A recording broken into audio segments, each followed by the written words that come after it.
¿Qué tal amigos de Enfermería y Salud TV? El día de hoy vamos a hablar acerca del shock.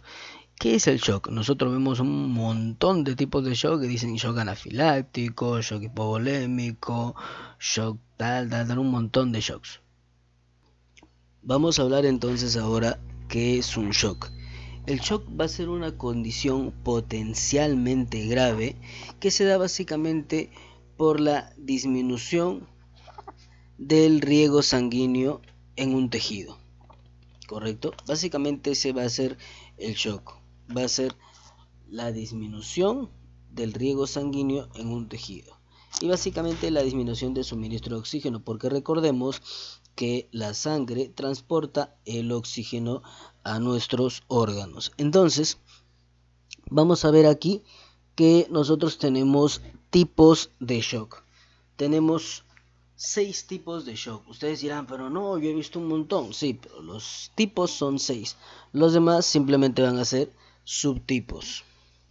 Si no me equivoco, son 6 tipos de shock. Los demás van a ser subtipos. Y si bien es cierto, son conocidos, pero repito que son subtipos. En primero vamos a tener el shock cardiogénico. Esto va a darse por una existencia de un fallo en el miocardio intrínseco. Además, existe un descenso en el aporte sistémico de oxígeno, producto de un deterioro agudo o crónico de la función cardíaca.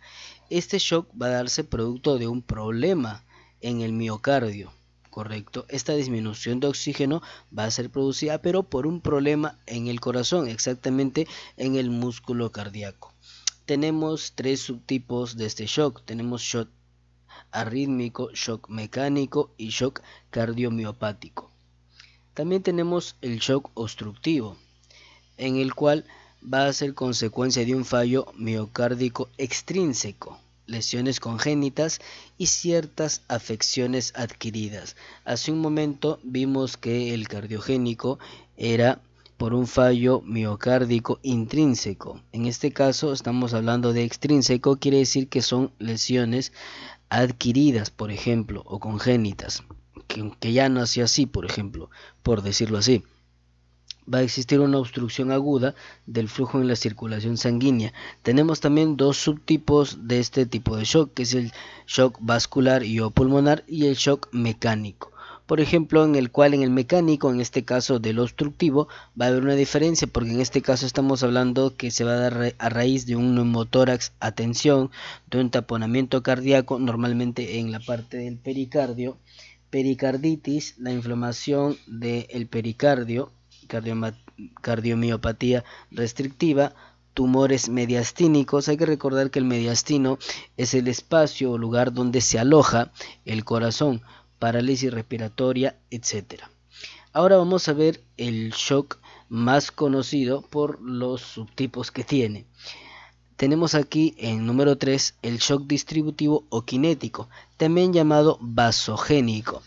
Este shock va a resultar de una disminución en la resistencia vascular sistémica, anomalías del tono vascular. Ya no estamos hablando del corazón como en los dos primeros, estamos hablando ahora de una anomalía en el vaso sanguíneo, como pueden ver, con distribución anormal. Obvio, si hay un daño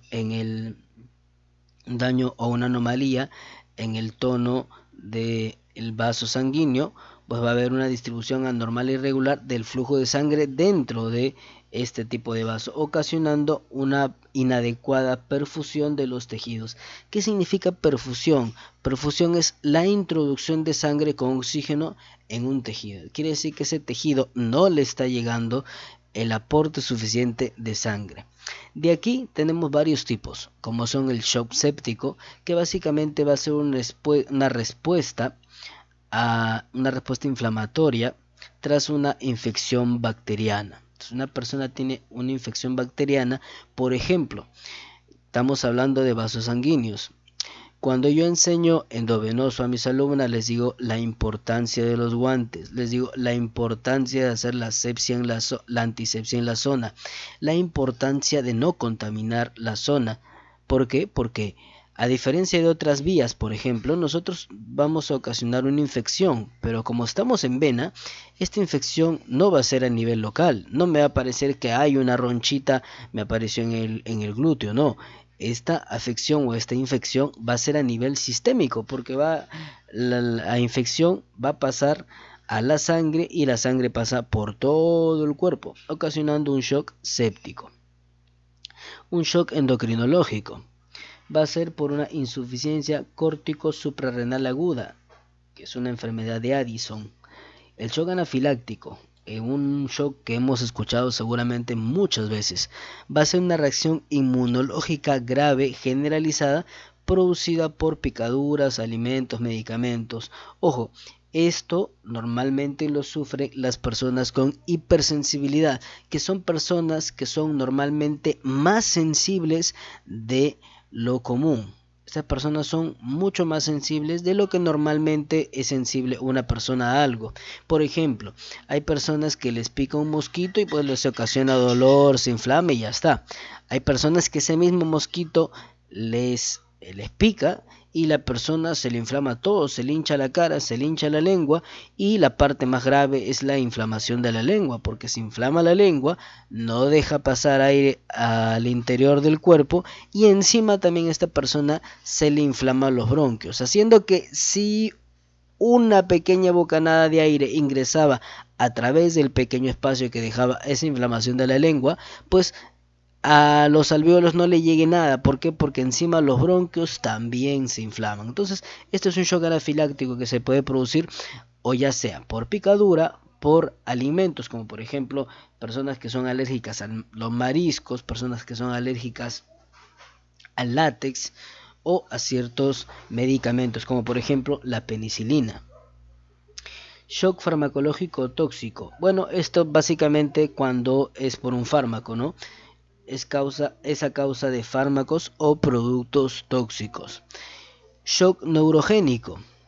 Es básicamente una alteración del sistema nervioso central por lesión medular o bloqueo farmacológico. Ejemplo, un TEC, un traumatismo encefalocraniano, un TBM, un traumatismo vertebromedular, o cualquier lesión con dolor intenso. Un traumatismo vertebromedular, porque el TEC ya sabemos que es en el cerebro y en el cráneo.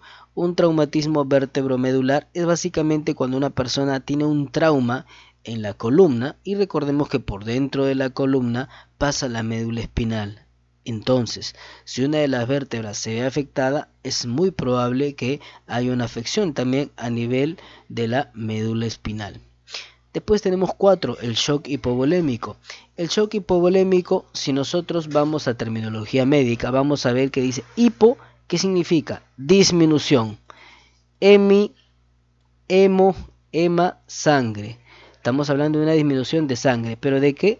Del volumen de sangre. Eso es un shock hipovolémico, en el cual nosotros vamos a ver que hay una disminución del contenido intravascular, la sangre, ya sea por pérdidas excesivas de líquido, por ejemplo la sangre, plasma o también agua. Se le llama shock hipovolémico incluso también cuando una persona pierde mucho líquido que contenía. Ejemplo, hay personas que podrían sufrir un shock hipovolémico cuando, por tener ascitis, una acumulación de líquido en el abdomen, esa persona se le retira ese líquido ascítico, y esa pérdida brusca de tanto líquido, si bien es cierto es un líquido malo que tiene que salir, pero esa pérdida brusca de líquido hace que la persona se descompense. Y ahí va lo que yo les decía. Nosotros podemos encontrar shock hipovolémico hemorrágico, que estamos hablando ahí específicamente de sangre, o shock hipovolémico no hemorrágico. En este caso estamos hablando de quemaduras, vómitos, diarreas profusas, etcétera. Tenemos aquí también lo que es el shock disociativo, que van a ser trastornos que van a inhibir la utilización del oxígeno. Estos trastornos van a detener que el cuerpo utilice el oxígeno, es decir, con una perfusión tisular normal. Las células no son capaces de utilizar el oxígeno porque la hemoglobina tiene una afinidad anómala por él, lo que impide su liberación a los tejidos. Este shock es causado por hipoxia tisular citopática, intoxicación por cianuro, uso de nitroprusiato sódico y sepsis. Vamos a hablar del último tipo de shock, que es el shock mixto o combinado. En el shock mixto o combinado van a coexistir varios tipos de shock. Ejemplo, una víctima con shock hipovolémico que presenta un infarto de miocardio y por ende va a condicionar a que tenga un tipo de shock cardiogénico. Espero el video haya sido de tu agrado. Si esto es así, ya sabes, suscríbete al canal, regálame un enorme like. Nos vemos en un próximo video, amigos. Cuídense mucho. Chau, chau.